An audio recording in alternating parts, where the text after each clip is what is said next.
Hi, I'm Ken Sandberg. And I'm Heather Michelle Lawler. Welcome to Campfire Classics, where we try to read those books that look really good on your shelf. We're on a horse farm down in North Carolina. Hey!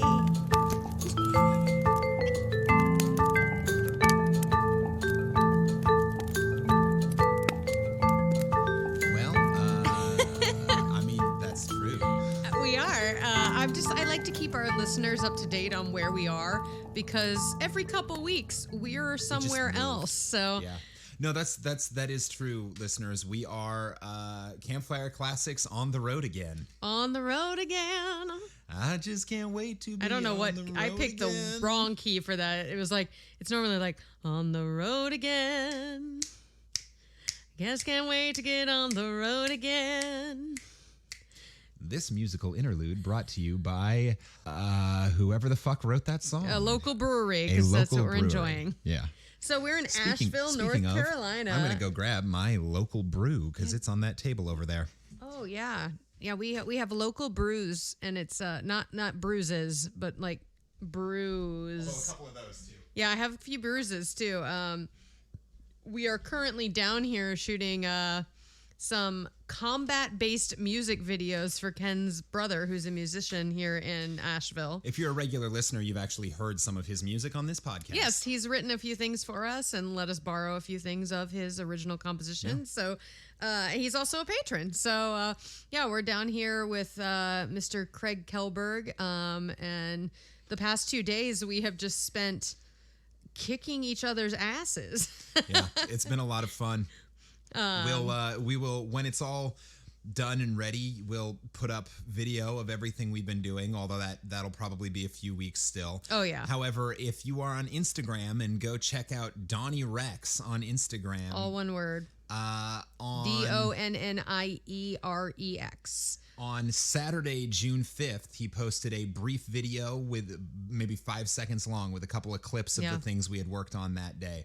So you can go check that out to see what we've been doing. Yeah, it's been fun. I woke up, we got done yesterday because we filmed outside yesterday next to the river, like on a beach pretty much. So we spent 6.5 hours doing stage combat on a beach. After we've been lazy butts during quarantine. And for 18 months. Ken and I have been working out, like doing our workout classes, going on runs occasionally. But like there's a difference between like taking an hour out of your life to work out and being on your feet for 6.5, like quite literally like kicking ass. So it's like... we got home last night and we were wrecked. We got a giant a box of chicken from Bojangles, which is like the Popeyes of the South. Oh yeah, it was delicious chicken. Oh, but man. Good Lord, I could have gotten a workout just carrying that box of chicken around. The woman handed it to me, and this woman was like 60 plus, I think, and she hands me this box through my little Beetle car window. It barely fit. And it barely fit. And I was also like, how is she carrying that? It came with a 1/2 gallon of sweet tea, y'all. A 1/2 gallon of sweet tea. I think the whole box weighed about 1/2 metric ton. It was insane.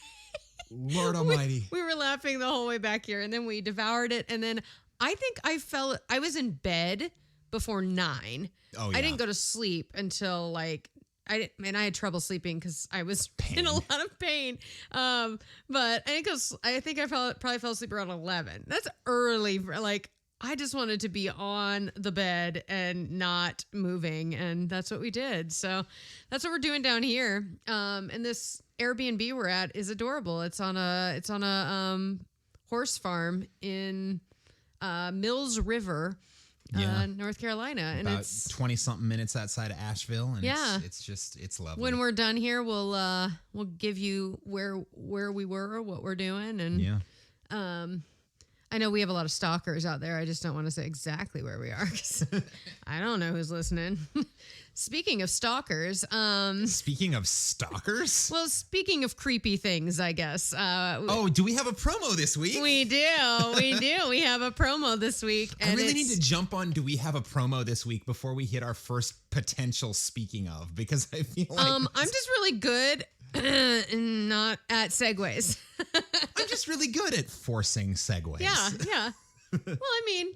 stalkers are creepy, and our promo this week is... Stalkers are good at forcing things, and I'm good at forcing segues. I'm good at making segues happen. But our... Good God. Our promo this week is for an awesome podcast called Life Paranormal with V. See? Creepy. It's a paranormal. Paranormal, yeah. No, I'm with you. Well, let's play the promo, and then we'll chat a little bit more about stalkers and creepiness. All right, here it comes. Hey guys, this is Vanessa. My podcast is Life Paranormal with V. Listen as I serve you all things spirit, paranormal, and unexplained. Join me every other Saturday as my guest hosts and I recount our own experiences that will perplex and utterly terrify you. Life Paranormal with V is available on all major platforms such as Anchor, Spotify, Apple Podcasts, and many more. Join the Lifer fam by following me on Twitter at VLifeParanormal. Follow, like, subscribe, and hit that notification button so you can always catch a ride on the spooky vibe. All right. I'm catching a ride on the spooky vibe. I kind of want to listen to a few of those episodes while we're out here because we're kind of isolated. Yeah. I mean, we're closer to society than it feels like we are right here, but like there's no street lights out here. We're like out in the middle of nowhere. It's one of those places where you look out the front door of this little cabin we're in, and there is a horse pasture on one side and a little gravel road that goes out to the main road eventually. Takes a while. While you're looking out, you can see like fireflies or lightning bugs or whatever you call them in your region sort of flitting across the road. And it does give a very cool sort of spooky, supernatural, little bit of an eerie, like there is something extra normal going on here. I definitely, and we're in the South, and like we're kind of in like Civil War territory, so there's probably a lot of ghosts around here. Yeah. So maybe Vanessa, we will actually have some stories to share with you after our month-long stay here. Oh yeah. If anything creepy happens, I actually need to talk to Vanessa because I do have. You've got a story to share. I have a few really good ghost stories. One in particular that I did share on Ye Old Crime. Yeah. Very early in their podcast, and they're doing very well. Coincidence? I don't think so. That's what I'm saying. I'm just saying. But if you like paranormal things like I do, go check out Life Paranormal with V. And and if you have some scary stories, you should share them with her. And also with us. Because we I love scary stories, and we'll share them as well. So yeah. I think that's our promo business. Yeah.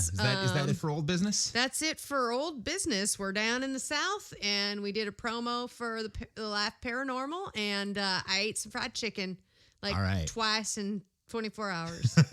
So I'm good. And apparently it's changing where you're from hard. I know I'm not going to go into this detail all over again, but I was born in the South. I was born in the deep South.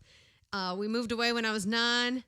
And when I get around these people, it just kind of comes back. And I'm like, oh God, please don't think I'm making fun of you. Because when I first start talking to you, I'm like, hi, I'm from the Midwest / East Coast / generic America. Someplace kind of posh for America. And then I get down here and halfway through the conversation, I'm like, hey, let's play a game. Let's do that thing. I want some chicken. And so hopefully I don't slip into that while I'm reading today. Unless it's appropriate. Why don't we find out if it is? All right. For our new listeners, because every episode is somebody's first. And if you're going to jump in, why not in episode 51? So what we do here is we take turns reading short stories by the authors of yesteryear. This week, it's my job to choose a story that Heather is going to cold read, and we're going to laugh at her interesting accent choices and make fun of things that the author wrote that are now inappropriate sex jokes. Most of them are.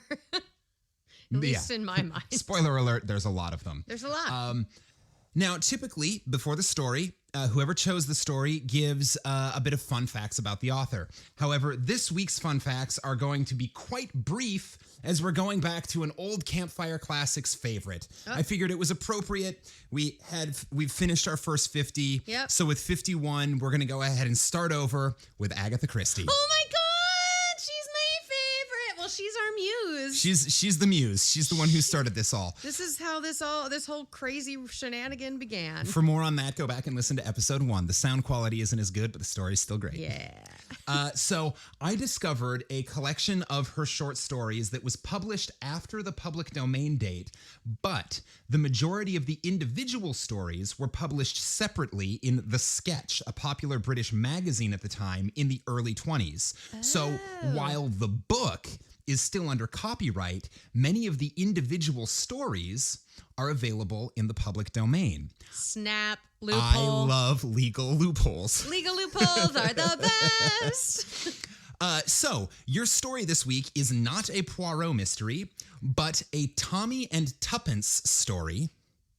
Originally published in The Sketch in 1924, but today it's most commonly found in the book Partners in Crime. Okay. Now, Tommy and Tuppence first appeared in the novel, so we're not going to read it, in the novel The Secret Adversary.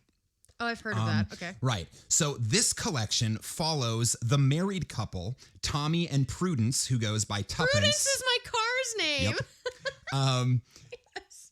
So at the urging of a government contact, Tommy and Tuppence have taken over the International Detective Agency, which is a recently cleared out spy stronghold.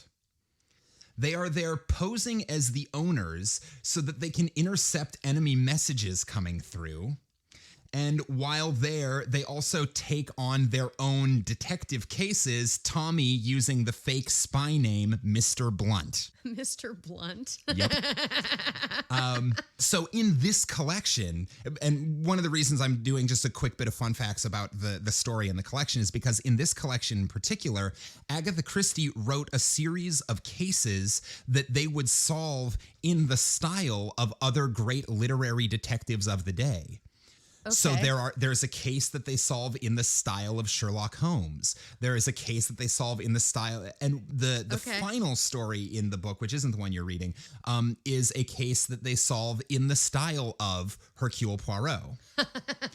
Oh, that's some meta shit right there. So the collection came out to largely positive reviews. At the time, there was at least one reviewer who complained that the parodies of the other detectives that they were doing weren't quite sharp enough, weren't quite strong enough. Okay. But as many of the 1920s detectives that they were parodying are mostly forgotten today, that's actually kind of to the benefit of modern audiences, that it's not too specifically it's not a reference on the nose. Like the only ones we probably really know are Doyle, which is Sherlock Holmes. Yeah. And then we've read a short story by Edgar Wallace. Yes. One of his detectives is parodied in the collection. Okay. So that's that. And that, my dear friends and listeners, is about all I'm going to say about that. Okay. So you can, if you're interested in more information about Agatha Christie, we have covered her at length. 4 times? More than that. No, because we did all of Movember last year. All of November was her. So at least 6 or 7. I think we've done 6 Agatha Christie's, So please do, if you haven't listened to them, go back and check out those previous stories. She is fascinating. Her writing is incredible. Fascinating. Plus, we would appreciate the extra listens. Yeah, go download those and then tell 5 friends, because that's how we do the podcast pyramid scheme. Yeah. So also while you're there listening, either to this episode or other episodes, like and subscribe, because that really does help us immensely. Yeah. Anything you can do, we do. Everything we do it for you. You know it's true. Everything I do. I do it for Agatha Christie. Agatha. It was Agatha all along. So that is the fun facts for this right. week. I know, real short and to the point, but I figured let's get to the story and we've all heard just about everything we can about Miss Christie's life. Yeah. So, Heather, today you will be reading The Affair of the Pink Pearl. Not the pink pearl. Is that a euphemism for virginity?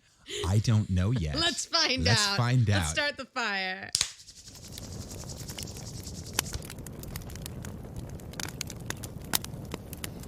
The Affair of the Pink Pearl by Agatha Christie. What on earth are you doing? Demanded Tuppence as she entered the inner sanctum of the International Detective Agency. Slogan, Blunt's Brilliant Detectives. And discovered her lord and master prone on the floor in a sea of books. Well, that is a lovely opening. I'm like, I feel like there's a decent chance you've come home a couple of times to find me prone on the floor in a sea of books. Abso-fucking-ly. Or like a D&D like campaign that you're working on or something. Scattered with character sheets. Yeah. Tommy struggled to his feet. I was trying to arrange these books on the top shelf of that cupboard, he explained, and the damned chair gave way. Oh, he fell. He fell?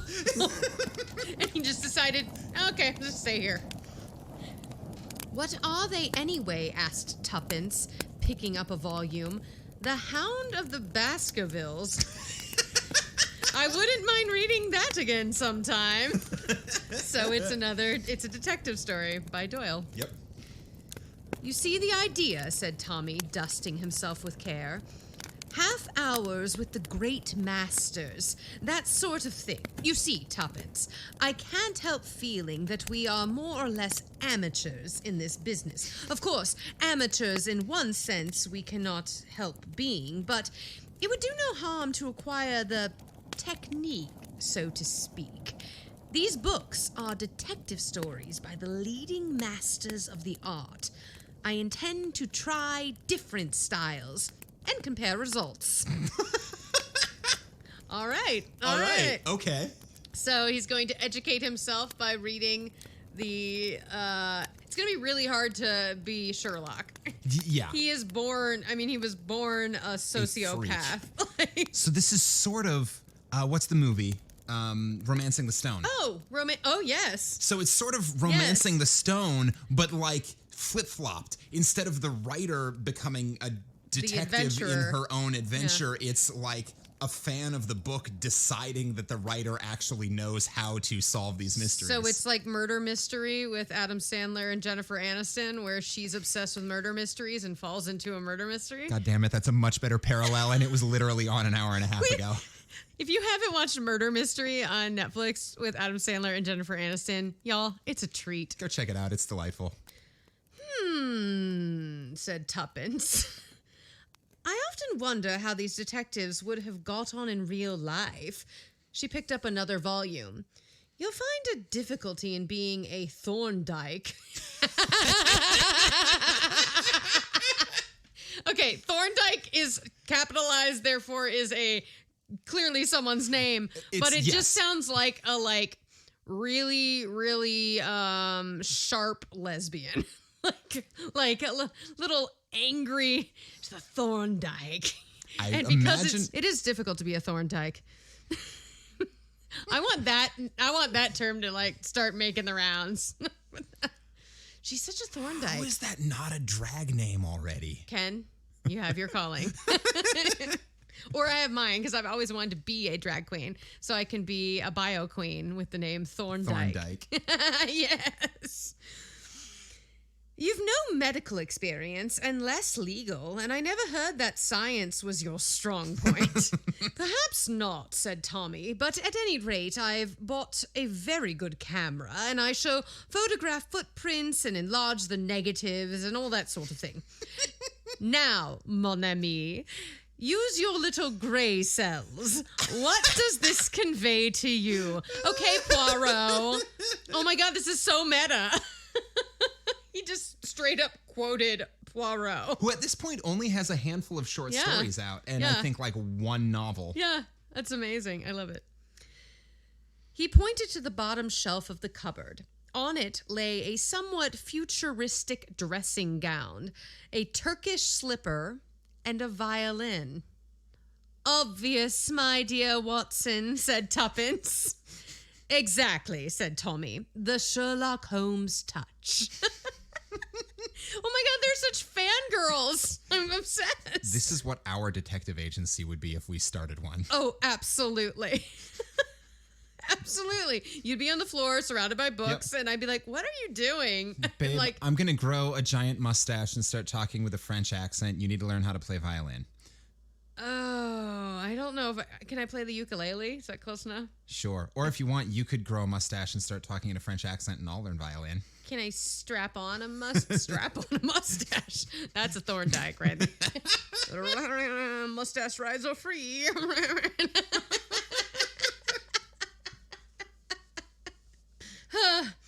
He took up the violin and drew the bow idly across the strings, causing Tuppence to give a wail of agony.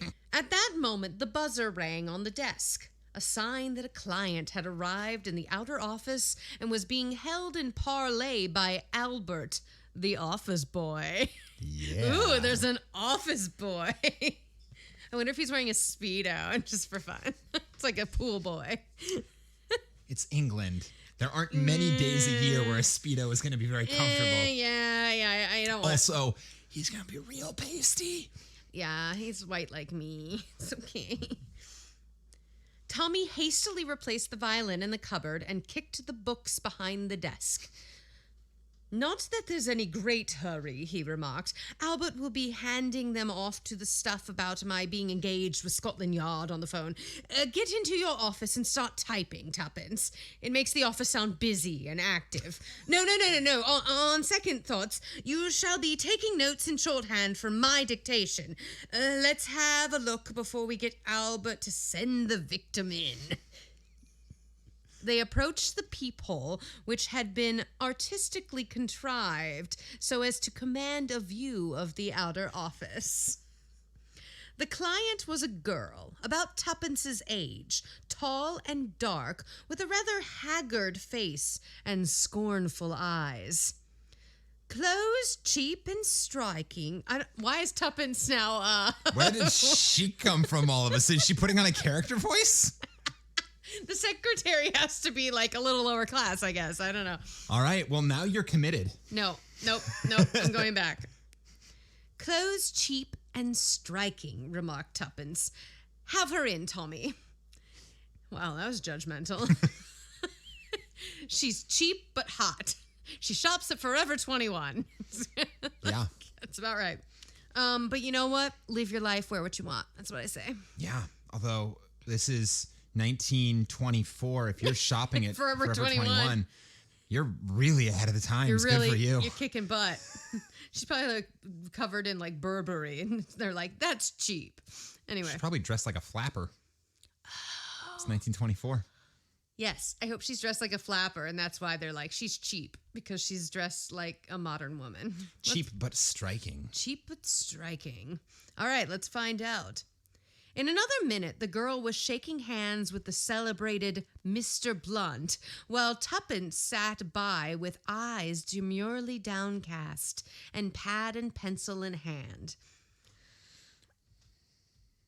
"My confidential secretary, Miss Robinson," said Mr. Blunt with a wave of his hand. Cuckoo-ca-choo. "You may speak freely before her."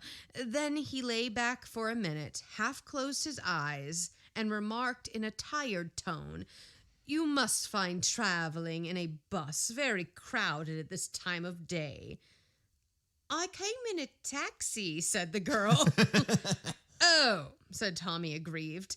His eyes rested reproachfully on a blue bus ticket protruding from her glove. The girl's eyes followed his glance, and she smiled and drew it out. "You mean this?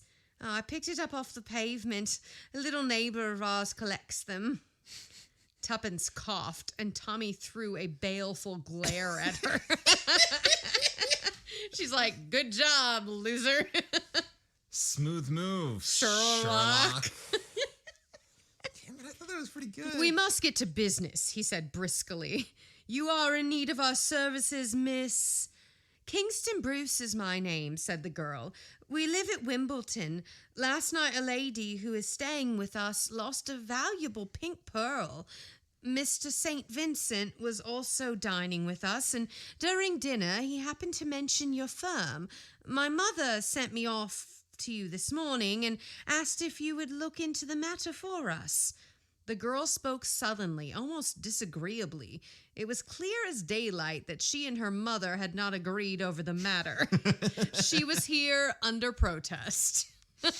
Mom's like, go do it. We pay your rent. We do this. Just go run my errands. As long as you live under my roof, you'll hire the detectives I tell you to. Damn it. And I will give you money for a taxi.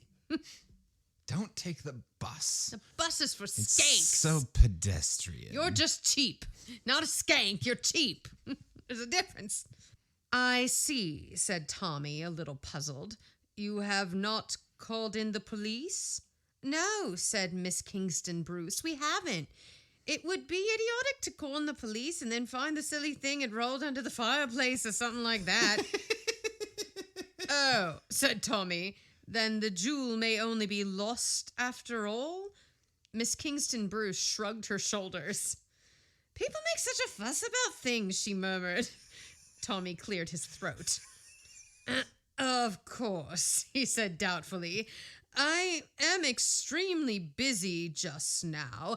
I quite understand, said the girl, rising to her feet.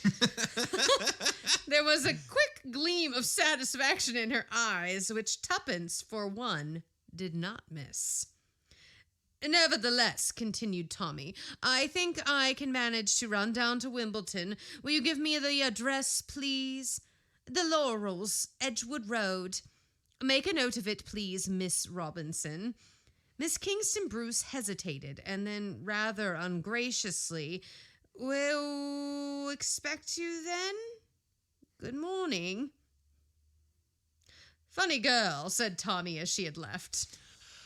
Okay. I want to go back to a time, well, I know that it's an England thing. I know it's an England thing, but I wish when people ask for my address, I could give them the name of my house. That is so cool. It's so cool. But, like, you know, all American, like, a bunch of Americans would be like, we're the Eagle House. Or, like, we'd be like, we're the Fish Den. Or I don't know. The Fish Den? I don't know why. Where did that come from? I'm thinking of all those guys on like Tinder and stuff that are holding fish in their profile pictures, and they're just like, "Look, I love fish. Fish are the best. Come over to the fish den and we'll go on a date." Like, I don't know. Fish Den. The Fish Den.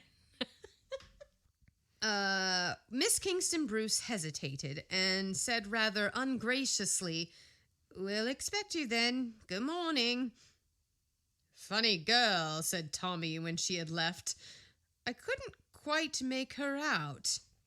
I wonder if she stole the thing herself, remarked Tuppence meditatively. Come on, Tommy, let's put away these books and take the car and go down there. By the way, who are you going to be? Sherlock Holmes still? I think I need practice for that, said Tommy. Smart man. That's the smartest thing he said yet, I think. Yep, so far. Well, second smartest, I actually think the idea of pretending to be other detectives, that's pretty clever. Yeah, I mean, it's like one of the ways that, like, if you're a musician, before you start writing all of your own music, usually what you do is you learn to cover songs by your favorite bands. Yeah. When you're a writer, you often borrow stylistically and thematically from your favorite writers. Yeah. So I wonder if, as a private detective... That's something people do. I don't know how I'm going to solve this. Well, I wonder what Brother Cadfile would do. I will say one of my college professors in his younger years was a PI. Seriously? Like in the 70s. That's dope. And he has some pretty crazy stories. He did it for a couple years as like a survival job, but he was a PI. Huh. So I kind of want to reach out to him now and be like, hey Dennis, can you tell me about those PI days? Yeah. Do it. Yeah. I think I need practice for that, said Tommy. I came rather a cropper over that bus ticket, didn't I? So basically, I made a damn fool of myself with that comment, didn't I? I did the dumb. I did dumb. You did, said Tuppence. If I were you, I shouldn't try too much on that girl. She's as sharp as a needle. She's unhappy, too, poor devil. I suppose you know all about her already, said Tommy with sarcasm, simply from looking at the shape of her nose. I'll tell you my idea of what we shall find at the Laurels, said Tuppence, quite unmoved. A household of snobs, very keen to move in the best of society. The father, if there is a father, is sure to have a military title. The girl falls in with their way of life and despises herself for doing so. Tommy took a last look at the books, now neatly arranged upon the shelf. I think, he said thoughtfully, that I shall be Thorndyke today. Thorndyke! Yes. Thorndyke's back! Dr. Thorndyke. Dr. Thorndyke. On the adventure. I also love that, like, because especially of the time, the man would always, like, would assume the position of, like, the detective, and this would be his secretary. Yeah. But clearly the woman is much smarter than him. Which is the entire premise of that show, Remington Steele. Remington Steele, it's the entire premise of, like, so many shows. Like, it's like, I mean, Murder, She Wrote. It's like, she's just the Miss Marple, which is another character of Agatha Christie's. Yep. It's like, anyway, let's find out what happens. I'm guessing Tuppence is going to solve this. Not Mr. Thorndyke. What are all his names? Thorndyke. Tommy Blunt Thorndyke. Thorndyke Tommy. Yeah. All right. I shouldn't have thought there'd be anything medico-legal about this case, remarked Tuppence. Medico-legal. So it's just like a slash. It's a hyphenated word. Yeah. So I'm guessing was Thorndyke also a lawyer? Doctor and lawyer? Must be. I assume so, based on that. It's a lot of schooling. Yeah. Although less at the time, less schooling if his character takes place in the 19th century. Yeah. Even less if he takes place in the 18th century. Yeah, yeah. And there was a time when to become a doctor, all you had to be able to do was cut open someone's wrists or apply a leech. Yeah. Ew. That's upsetting. Okay. Anyway. Shoot them up with mercury if they had syphilis. God. No, don't Google syphilis, anybody. I had to do it once for the show. I regret it forever. Don't Google syphilis. Perhaps not, said Tommy, but I'm simply dying to use that new camera of mine. It's supposed to have the most marvelous lenses that ever was or could be. For the time, I'm guessing. For the time. I know those kind of lenses, said Tuppence. By the time you've adjusted the shutter and stopped down and calculated the exposure and kept your eye on the spirit level, your brain gives out and you yearn for the simple brownie. Simple brownie? I'm guessing that's a phrase for like a simple device? Brownie. Yep. The Kodak Brownie number 2 Model F from 1924. That makes more sense. It's one of those cameras that looks kind of like almost an accordion? like a box with a handle on it and just a little lens in the front. Okay. I have a picture, and we can actually put a picture of a brownie, like maybe in the promotional material or something, so our listeners can see it. But it's one of those. It literally looks like a box. It looks like a brown box with like a makeup lens in box. front and a handle on top. It looks like a caboodle. Yeah. Only an unambitious soul is content with the simple brownie. Well, I bet I shall get better results with it than you will. Tommy ignored the challenge. I ought to have a smoker's companion, he said regretfully. I wonder where one buys them. Is that like a cigarette box, probably? Maybe. Getting a lot of fun words. Yeah. Smokers. Yeah, it's a little tray that has a space for the clippers, the ashtray, the cigarettes, the matches, burned matches, the whole thing. All right. So it's a bougie cigarette box. Okay. Yeah. There's always the patent corkscrew Aunt Armitia gave you last Christmas, said Tuppence helpfully. That's true, said Tommy. A curious-looking engine of destruction, I thought it at the time, and rather a humorous present to get from a strictly teetotal aunt. I, said Tuppence, shall be Polton. Tommy looked at her scornfully. Polton, indeed. You couldn't begin to do one of the things that he does. Yes, I can, said Tuppence. I can rub my hands together when I'm pleased. That's quite enough to get on with. I hope you're going to take plaster casts of footprints. Tommy was reduced to silence.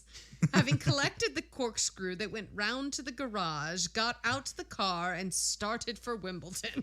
She just shut his ass down. She goes, shut your face. I can do everything.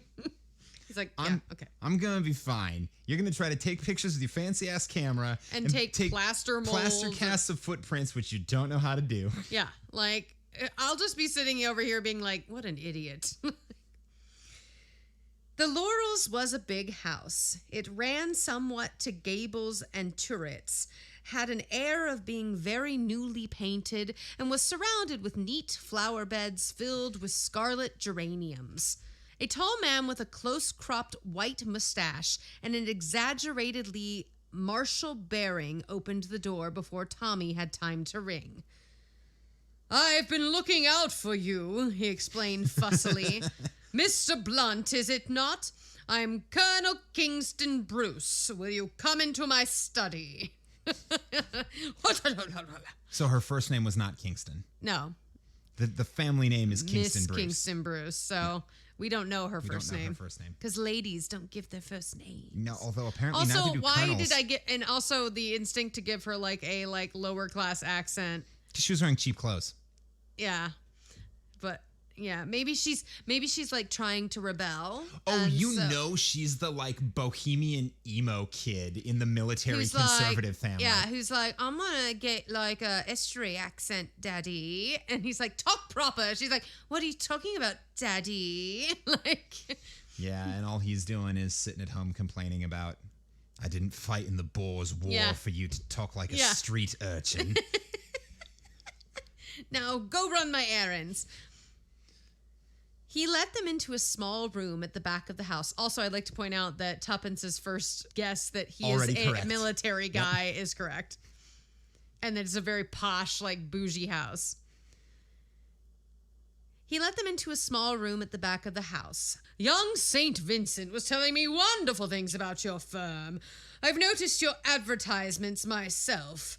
This guaranteed 24-hour service of yours, a marvelous notion. That's exactly what I need. Well, that's a ballsy thing to say to people. All right. 24 hours, one and done. Even Poirot takes more than 24 hours on occasion. Yeah. Well, I'm going to have you look this up. Inwardly anathematizing. Cursing. So she's just standing there. Tuppence just standing. Inwardly anathematizing. So inwardly cursing Tuppence for her irresponsibility in inventing this brilliant detail. Tommy replied, just so, Colonel. So he's sitting there going, fucking bitch. Damn it. Why is she always right? Yeah, that was a great idea. Doing the Joe Pesci from Home Alone. Freaking sugar. Which I'm fairly certain he still snuck a couple in there. Oh, absolutely. If you go back and listen, you're like, yeah.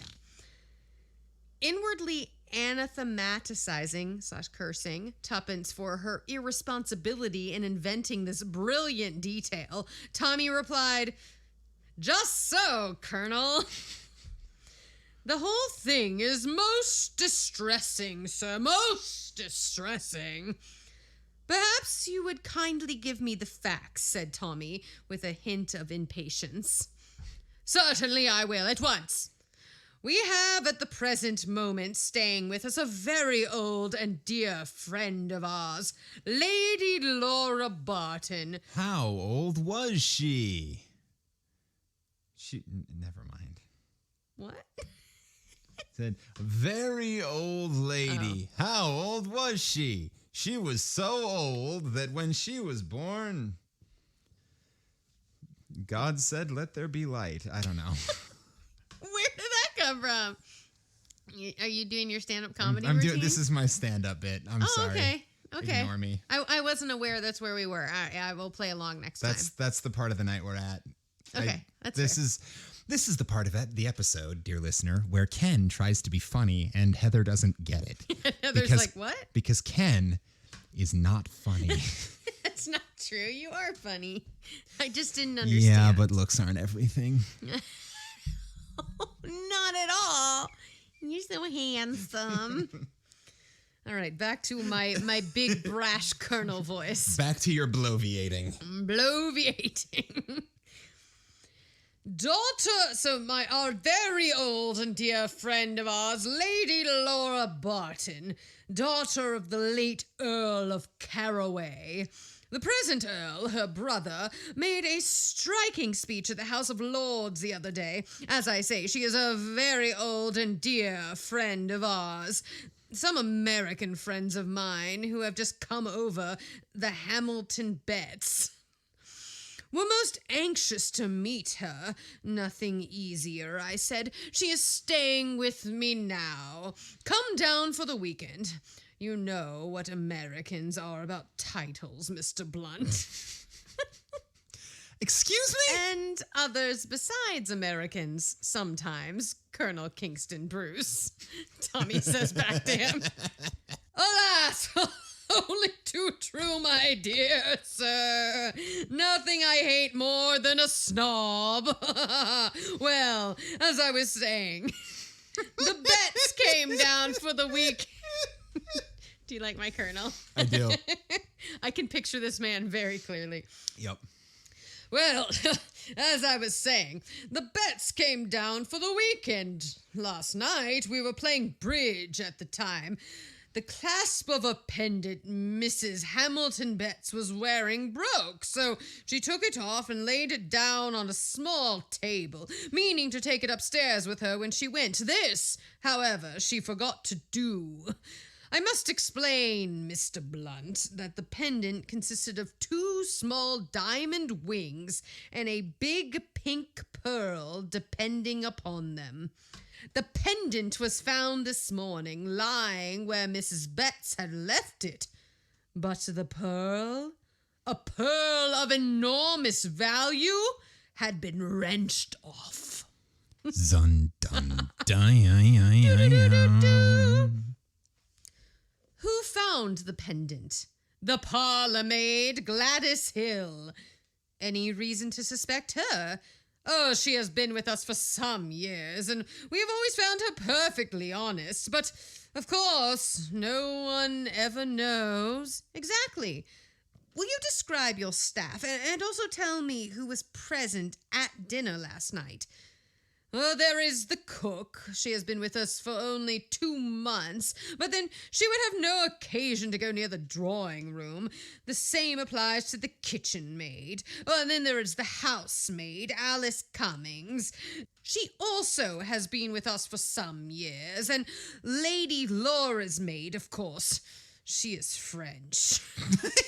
Colonel Kingston Bruce looked very impressive as he said this. Tommy, unaffected by the revelation of the maid's nationality, said, "Exactly. And the party at dinner?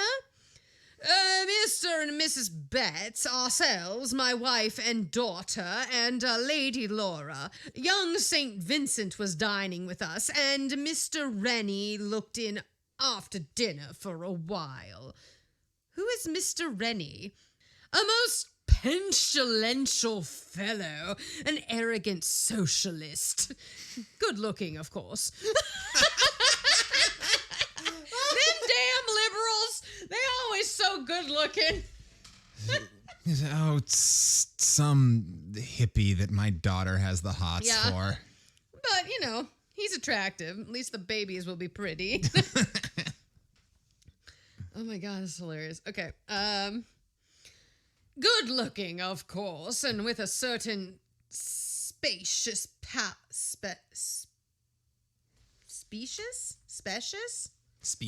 specious power of argument. Specious.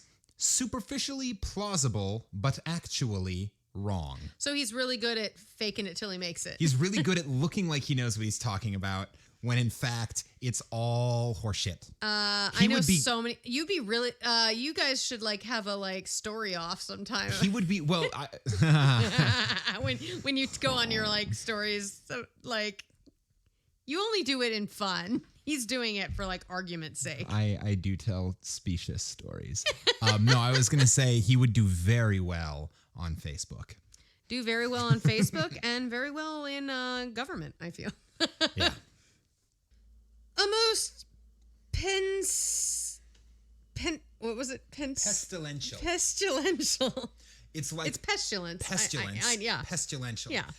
A most pissed man.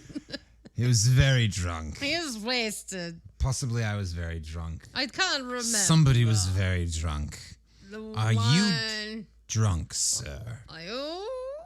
Were you drunk? Did you steal my pearl, Mr. Thorndyke Blunt? I'll show you my pearl, Mr. Thorndyke Blunt. I'll show you my dyke, Mr. Blunt Thorn. Now go put your finger in it. Hey! Like the little Dutch boy. Yeah, I know. Get your friggin' mind out of the gutter, listener. Okay. I was right there with you, listener. A most pestilential fellow, an errant socialist, good looking, of course, and with a certain specious power of argument, but a man, I don't mind telling you, whom I wouldn't trust a yard, a dangerous sort of fellow.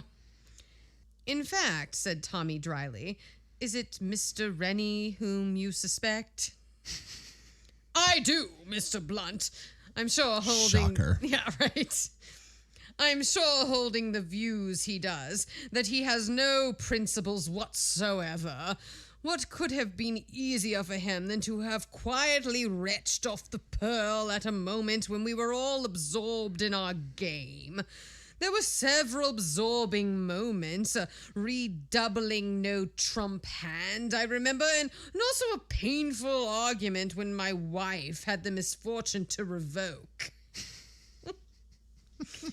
Quite so, said Tommy. I should just like to know one thing. What is Mrs. Betts' attitude on all of this? Well, she wanted me to call the police, said Colonel Kingston Bruce reluctantly. That is, when we had searched everywhere in case the pearl had only dropped off. But you dissuaded her? I was very adverse to the idea of publicity, and my wife and daughter backed me up. Then my wife remembered young St. Vincent speaking about your firm at dinner last night and the 24-hour special service. Yes, said Tommy with heavy heart. You see, in any case, no harm will be done. If we call in the police tomorrow, it can be supposed that we thought the jewel merely lost and were hunting for it. By the way, nobody has been allowed to leave the house this morning. Except your daughter, of course, said Tuppence, speaking for the first time. Uh-oh. Ruh-roh. Except my daughter, agreed the colonel. She volunteered at once to go and put the case before you. Tommy rose. We will do our best to give you satisfaction, Colonel. That's how you maintain your 24-hour satisfaction guarantee, huh? Yeah. We will do our best to give you satisfaction, Colonel, he said. I should like to see the drawing room and the table on which the pendant was laid down. I should also like to ask Mrs. Betts a few questions. After that, I will interview the servants, or rather, my assistant, Miss Robinson, will do so. He felt his nerve quailing before the terrors of questioning the servants. Colonel Kingston Bruce threw open the door and led them across the hall.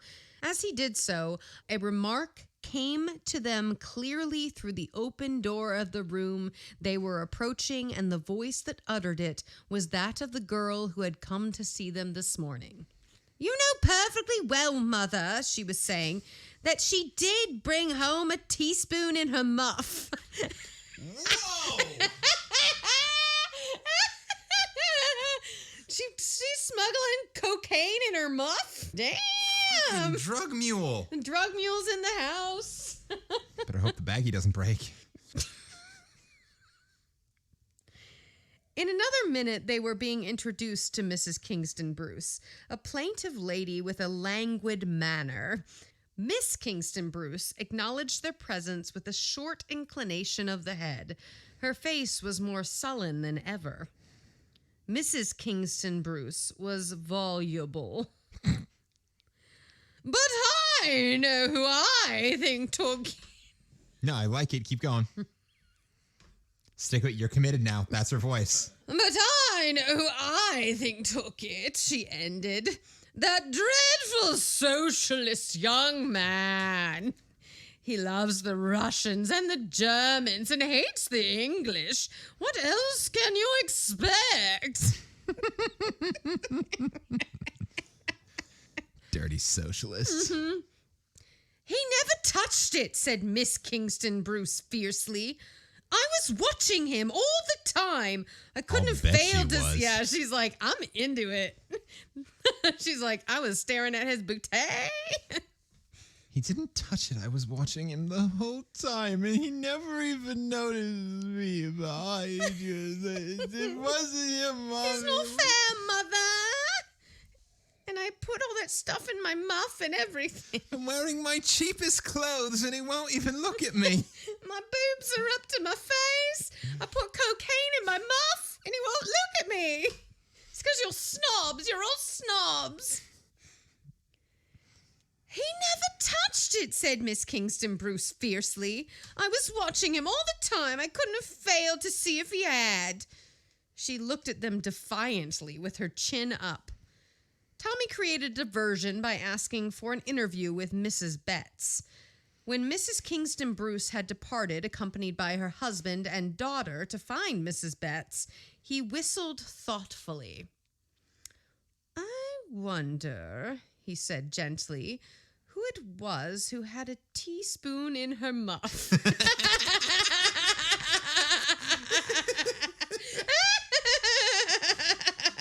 That was a weird thing to overhear. And who had a teaspoon in her muff? That was so awkward. Just what I was thinking, replied Tuppence. Mrs. Betts, followed by her husband, burst into the room. She was a big woman with a determined voice. Mr. Hamilton Betts looked Despotic?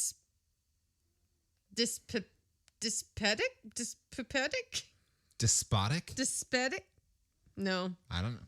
There's no O. Dyspeptic. Dyspeptic. Dyspeptic. Dyspeptic. Dyspeptic. Dyspeptic. Of or having indigestion or consequent irritability or depression. So Pepto-Bismol. Like yes. Pepto-Bismol, dyspeptic. Pepto-Bismol comes from the Dyspeptic. same root as dyspeptic. Yeah. Hey, I learned something. Dyspeptic means there's something upset in your peptic system. There's something upset in your system. All right. Mr. Hamilton Betts looked dyspeptic and subdued. I understand, Mr. Blunt, that you understand. I understand, Mr. Blunt. I think that was Liza Does, Kate Hepburn. Yes, I'm a Catherine Hepburn. I understand, Mr. Blunt, that you are in private...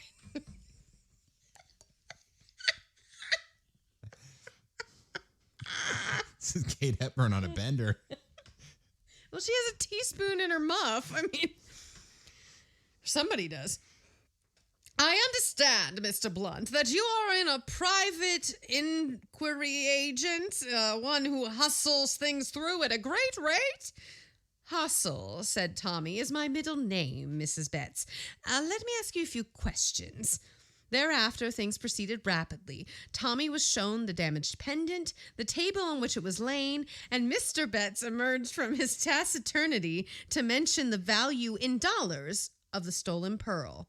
And withal, Tommy felt an irritating certainty that he was not getting on. "I think that will do," he said at length. "Ms. Robinson, will you kindly fetch the special photographic apparatus from the hall?"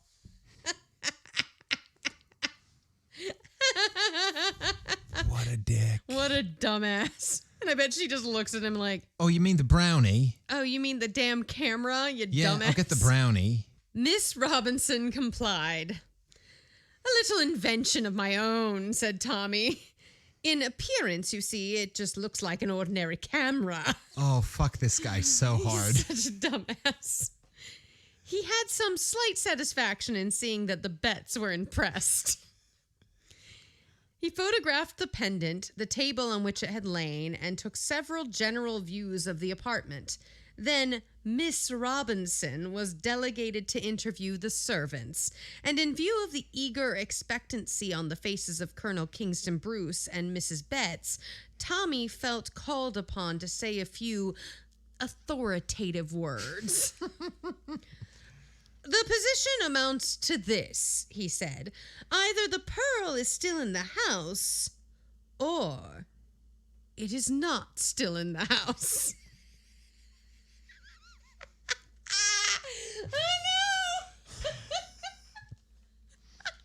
Oh, yes, it's a very good point. "Quite so," said the colonel with more respect than was perhaps quite justified by the nature of the remark. "If it is not in the house, it may be anywhere. But if it is in the house, it must necessarily be concealed somewhere." "A search must be made," broke in Colonel Kingston Bruce. "Quite so. I give you carte blanche, Mr. Blunt. Search the house from attic to cellar." "Oh, Charles," murmured Mrs. Kingston Bruce tearfully, "do you think that is wise? The servants won't like it. I'm sure they'll leave." It was a hell of a murmur. She's a very, boisterous British woman. That was quiet for her. "We will So search..." you're feeling specifically connected to this character. Very much so, yes. Shut up. Fuck you, and fuck you. You're cool, and fuck you.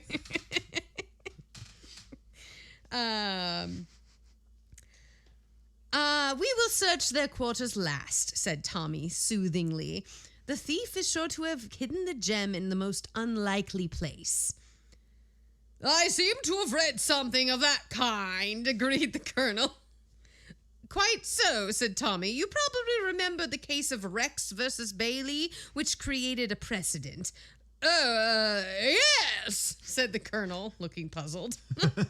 "Now, the most unlikely place is in the apartment of Mrs. Betts," continued Tommy. "My, that would be too cute," said Mrs. Betts admiringly. Without more ado, she took him up to her room. Yes, she did.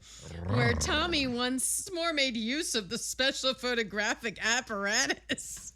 Yeah, buddy. Presently, Tuppence joined him there.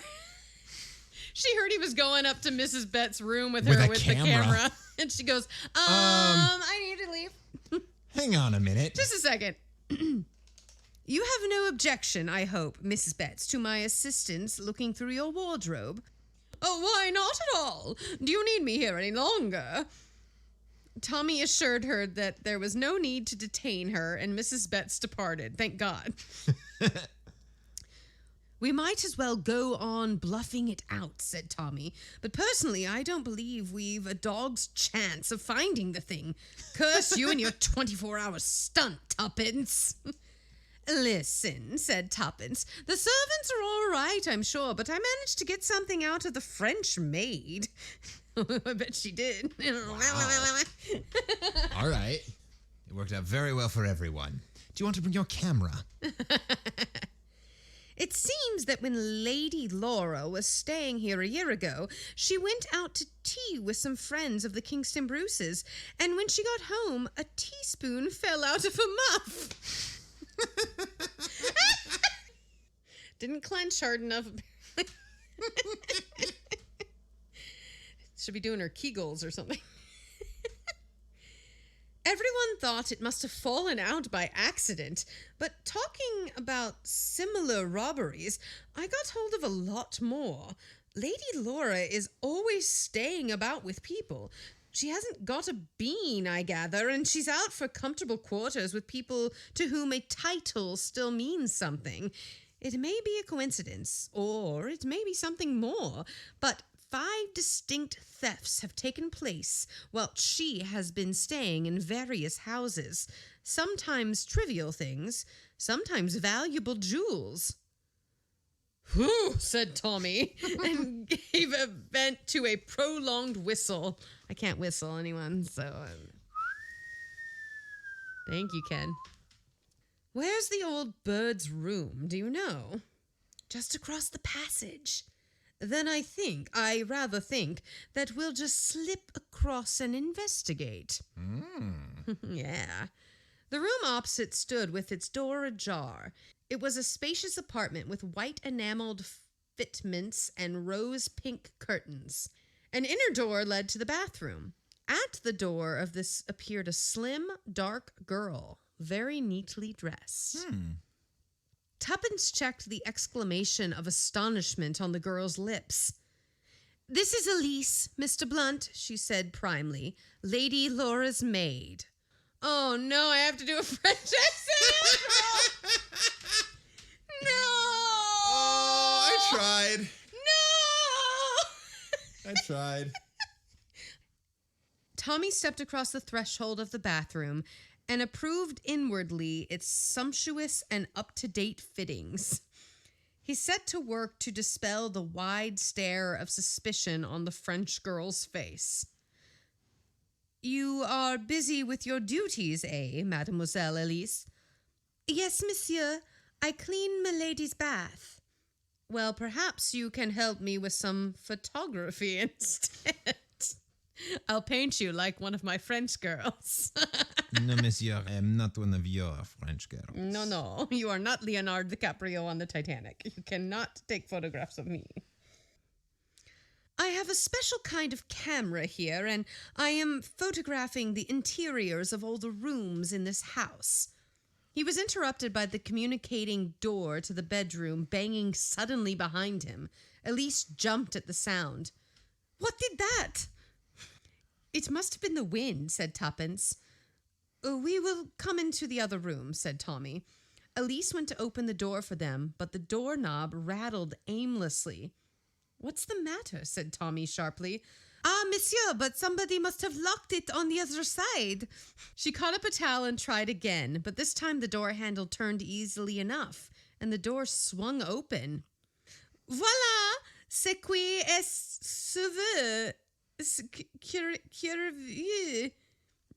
It means it must have been stuck. Great. Or at least that's what she says right after.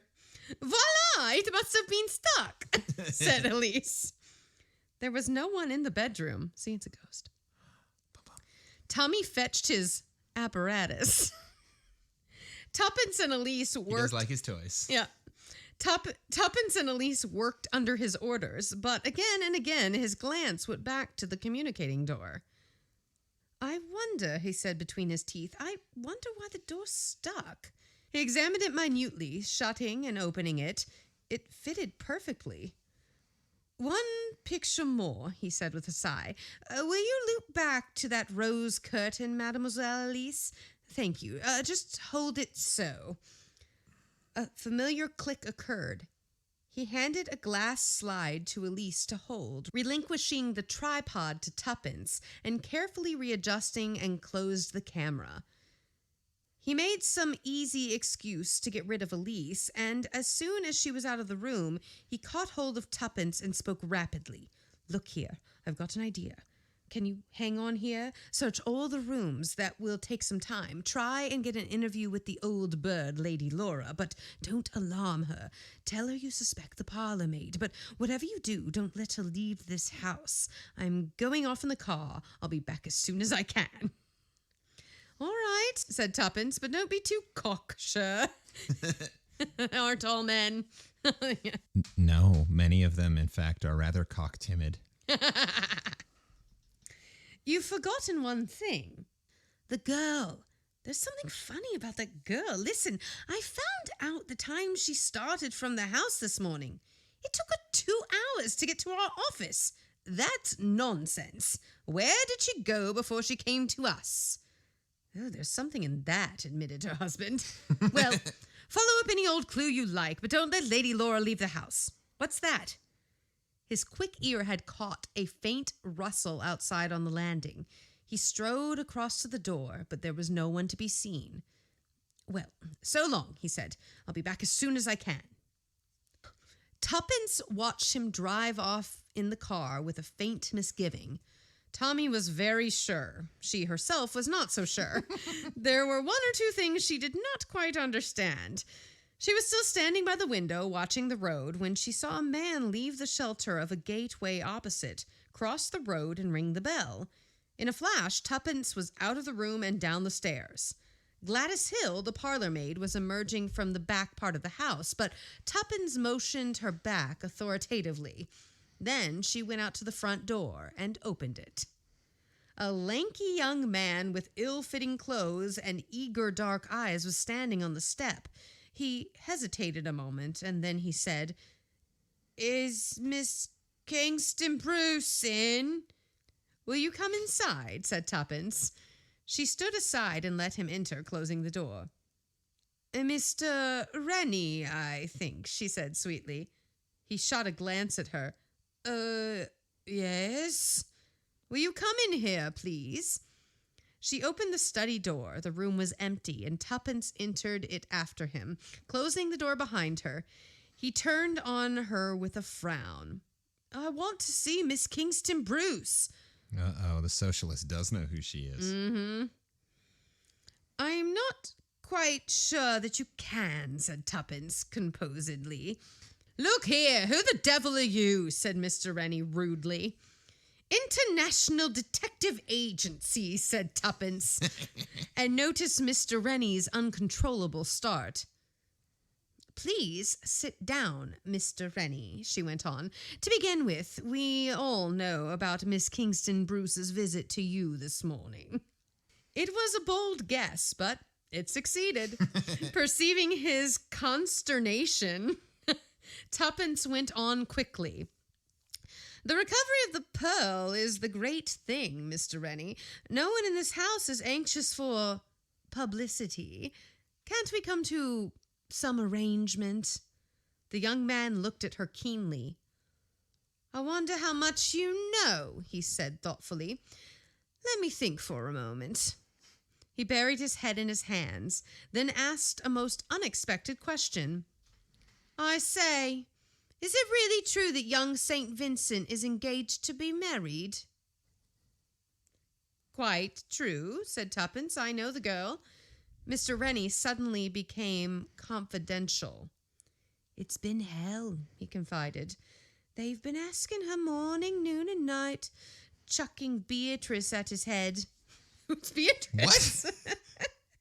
"Who's Beatrice, and why are they throwing her?" "Chucking Beatrice at his head, all because he'll come into a title someday.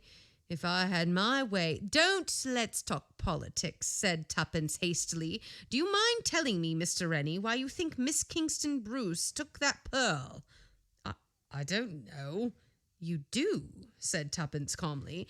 "You wait to see the detective, as you think, drive off and the coast clear, and then you come and ask for her. It's obvious. If you'd taken a pearl yourself, you wouldn't be half so upset." "Her manner was so odd," said the young man. "She came this morning and told me about the robbery, explaining that she was on her way to a firm of private detectives. She seemed anxious to say something, and yet not able to get it out." "Well," said Tuppence, "all I want is the pearl. You better go and talk to her." But at that moment, Colonel Kingston Bruce opened the door. "Lunch is ready, Miss Robinson. You will lunch with us, I hope, And then he stopped and glared at the guest. Clearly, said Mr. Rennie, you don't want to ask me to lunch. All right, I'll go. Come back later, whispered Tuppence as he passed her. Tuppence followed Colonel Kingston Bruce, still growling into his mustache about the pestilential impudence of some people, into a massive dining room where the people were already assembled. Only one person present was unknown to Tuppence. This Lady Laura is Miss Robinson, who is kindly assisting us. Lady Laura bent her head and then proceeded to stare at Tuppence through her pince-nez.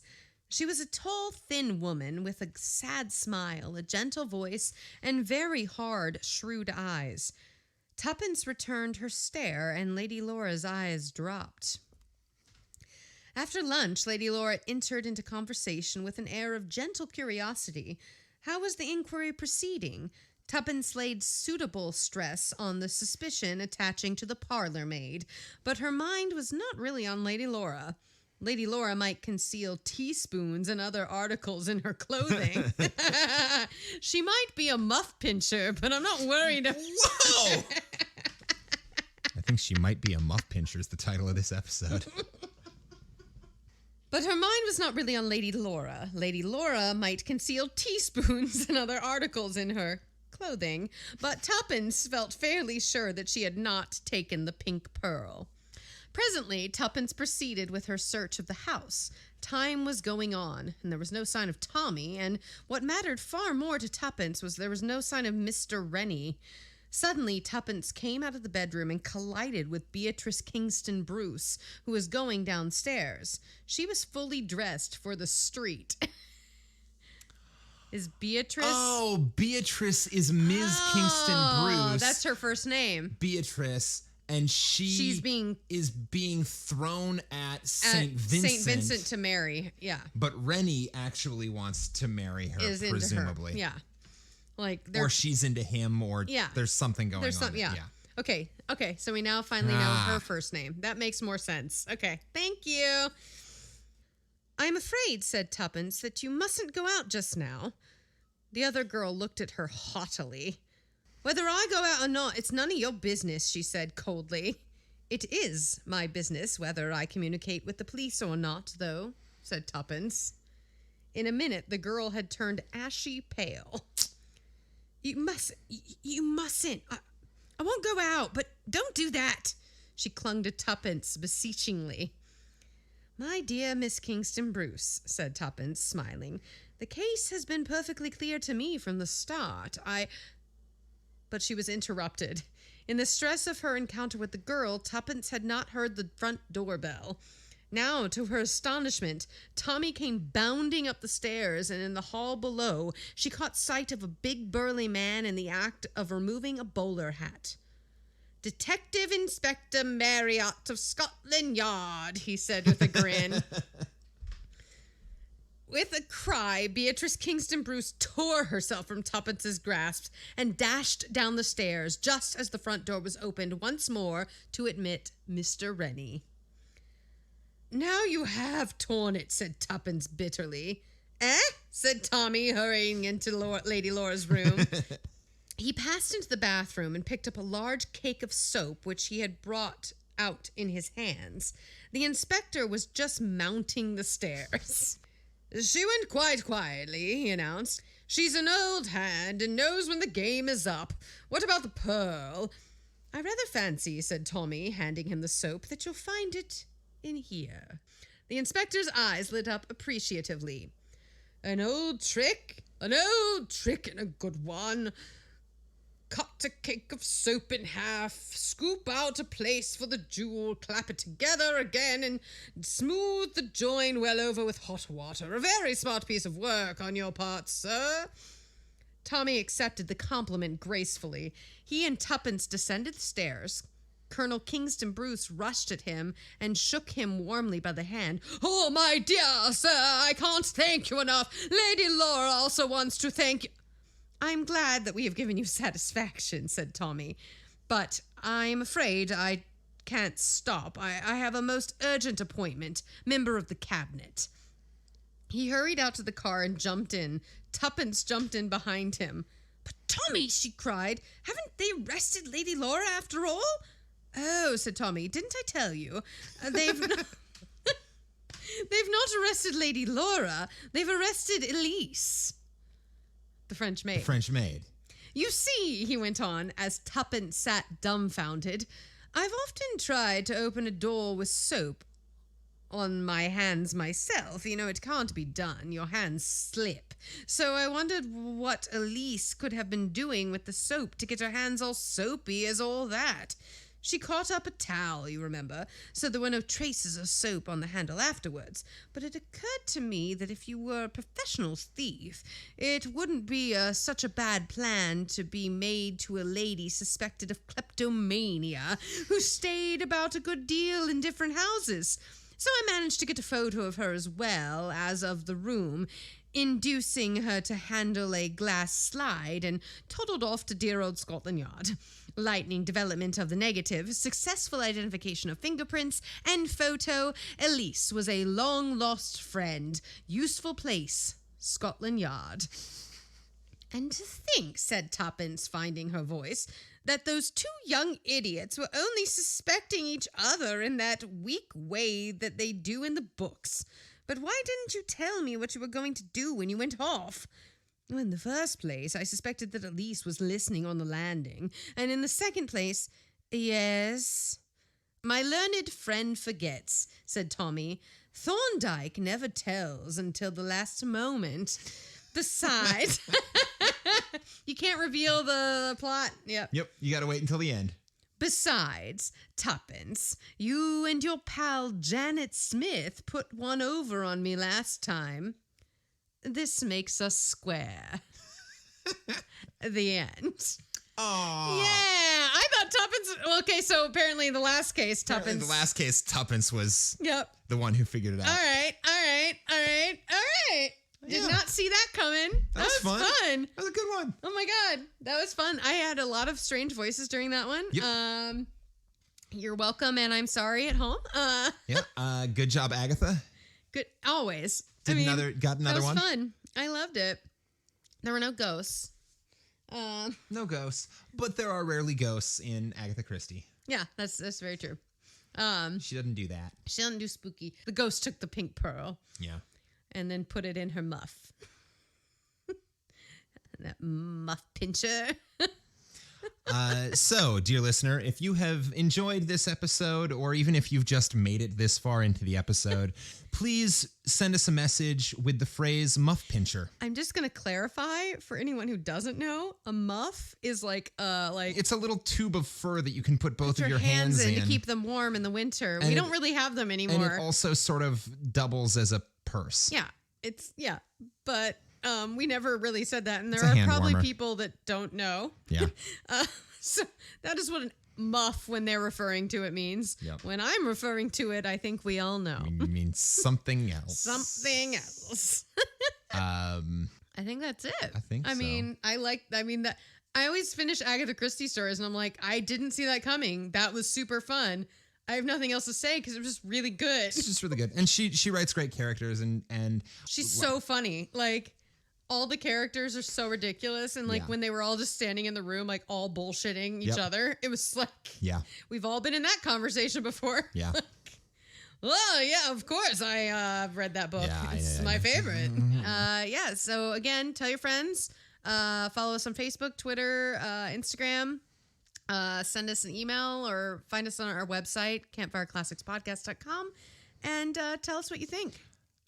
Like and subscribe.